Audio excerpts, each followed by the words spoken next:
ഞാൻ നിന്നോട് stock report ചോദിക്കാൻ പാടില്ലല്ലോ. എനിക്ക് നിനക്കിപ്പോ ഈ കമ്പനിയിൽ ഒരേ പവറാണല്ലോ അല്ലേ? അതുകൊണ്ടായിരിക്കും നീ സ്റ്റോക്ക് റിപ്പോർട്ട് റെഡിയാക്കാത്തത്. കമ്പനിയിൽ സാറിന്റെ സ്ഥാനം എവിടെയാണ്, എന്റെ സ്ഥാനം എവിടെയാണ് എന്ന് കൃത്യമായിട്ട് ബോധ്യമുള്ള ആളാ ഞാൻ. ഫാറൂന്റെ പേരിലുണ്ടായ പോലീസ് കേസ്, പിന്നെ വീട്ടിലെ 10ാമതേ പൂജ, അതെല്ലാം കൊണ്ട് എന്റെ കുറെ സമയം നഷ്ടപ്പെട്ടു. ഉദ്ദേശിച്ചതുപോലെ സ്റ്റോക്ക് റിപ്പോർട്ട് റെഡിയാക്കാൻ കഴിഞ്ഞില്ല. നാളെ തന്നെ മുഴുവൻ റിപ്പോർട്ടും ഞാൻ സാറിന്റെ ടേബിളിൽ വെച്ചിരിക്കും. പാർവതിയുടെ കേസിന്റെ പിന്നാലെ നടക്കാൻ നിനക്ക് സമയമുണ്ട്.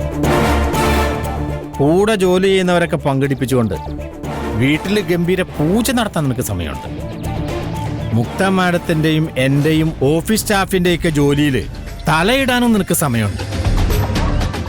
അതൊന്നും ചെയ്യാനല്ല കമ്പനി നിനക്ക് കൃത്യമായി ശമ്പളം തരുന്നത്. ചെയ്യേണ്ട ജോലി ചെയ്യാൻ നിനക്ക് സമയമില്ല. സൂപ്പർവൈസറാണത്ര. പക്ഷേ പെണ്ണുങ്ങളുടെ കാര്യത്തിൽ മാത്രമേ നീ സൂപ്പർവൈസർ സ്കില്ലേ പുറത്തെടുക്കൂ, അല്ലേ?